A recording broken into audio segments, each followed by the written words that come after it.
O acordo de delação premiada do ex-diretor de Relações Institucionais da Odebrecht, Cláudio Melo Filho, envolvendo políticos num grande esquema de pagamento de propina, ainda repercute um bocado hoje em Brasília.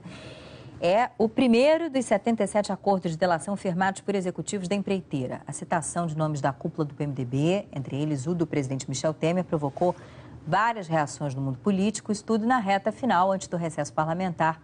E numa semana em que o governo prevê votações importantes no Congresso.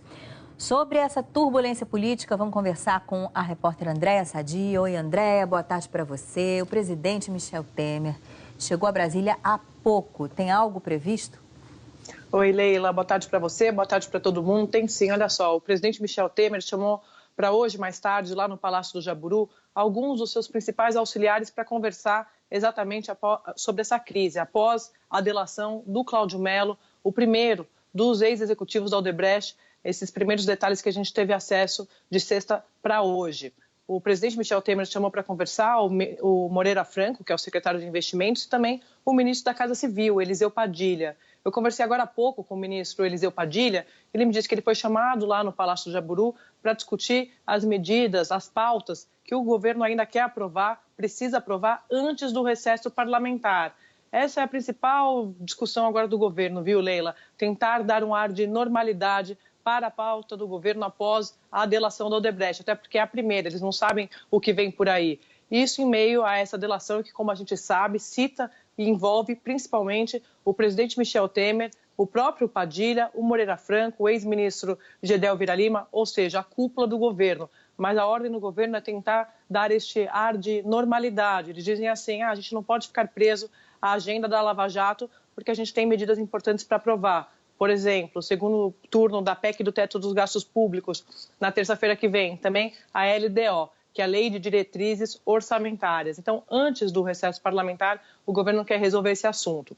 O presidente da Câmara, o deputado Rodrigo Maia, também foi chamado para uma conversa, mas segundo assessores de Temer, essa conversa já estava prevista antes da delação. Nessa conversa também com o Rodrigo Maia, Temer vai tentar falar, vai tentar discutir projetos, tentar pautar novamente a pauta econômica no Congresso, exatamente para tentar tirar esse foco da crise política. Vamos ver se eles vão conseguir, né, Leila? Porque, como a gente está falando, é uma delação, envolve, dessa vez, a cúpula do governo, a cúpula do Palácio do Planalto, além dos principais aliados do governo, como é o caso do líder do governo no Senado, o senador Romero Jucá, líder do governo no Congresso, desculpa, o senador Romero Jucá. Esse é o discurso oficial, tentar dar um ar de normalidade. Mas o que o governo diz nos bastidores? O que integrantes do governo dizem nos bastidores? Que sim, está descartada por hora qualquer tipo de demissão de ministros citados nessa delação. O que o governo vai esperar?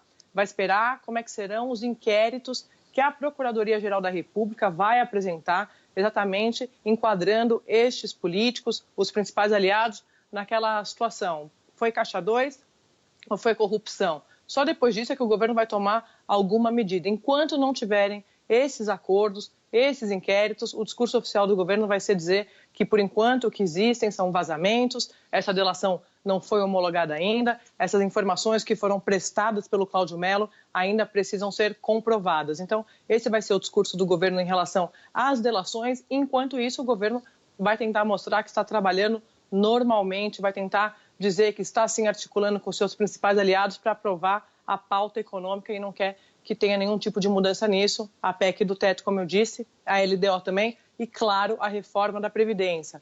Toda a expectativa do governo é que, antes do recesso parlamentar agora, a reforma da Previdência seja aprovada na Comissão de Constituição e Justiça essa semana e, logo em seguida, o presidente da Câmara instala a comissão especial que vai discutir esse assunto. Rodrigo Maia já me disse que a expectativa dele é que, sim, ele instale essa comissão especial antes do recesso parlamentar. Então, esse assunto também, Leila, hoje a gente pode esperar que vai estar na pauta do Palácio do Jaburu, do presidente Michel Temer, com seus assessores, seus principais aliados.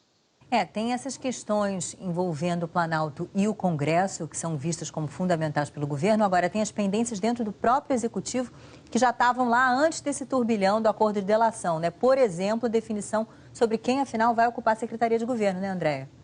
Exatamente, Leila. Aqui no meio do caminho tinha uma delação, né? Então, o governo agora estava com essa questão para resolver da Secretaria de Governo. Segue ainda indefinido o que o governo vai fazer em relação a essa vaga.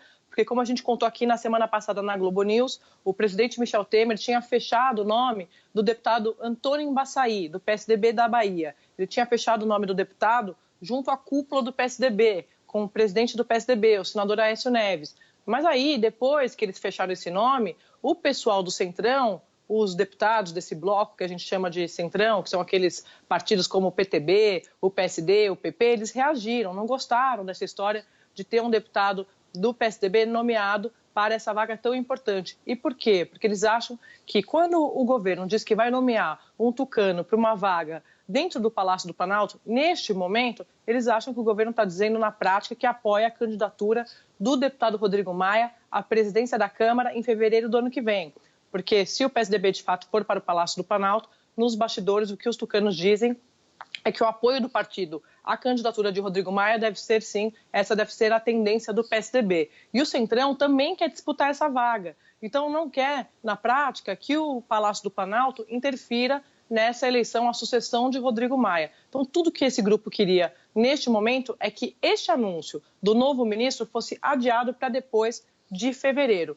Sobre esse assunto, o presidente Michel Temer ficou de conversar amanhã com o senador Aécio Neves para que eles possam resolver quando vai ser o melhor timing, quando eles vão fazer esse anúncio sobre a vaga deixada pelo ex-ministro Gedel Vieira Lima. Não é uma questão de mudar o nome, porque todos esses agentes, esses interlocutores que estão envolvidos nesse processo me dizem que o nome do deputado Antônio Embaçaí está definido. O que falta decidir é quando ele será anunciado. Porque agora, Leila, mais do que nunca, tudo que o governo não precisa é de mais confusão dentro da base aliada, em meio a esse tsunami da delação da Odebrecht. O governo vai fazer de tudo para tentar não atrapalhar ainda mais os seus próprios planos dentro do Congresso com a base aliada, Leila.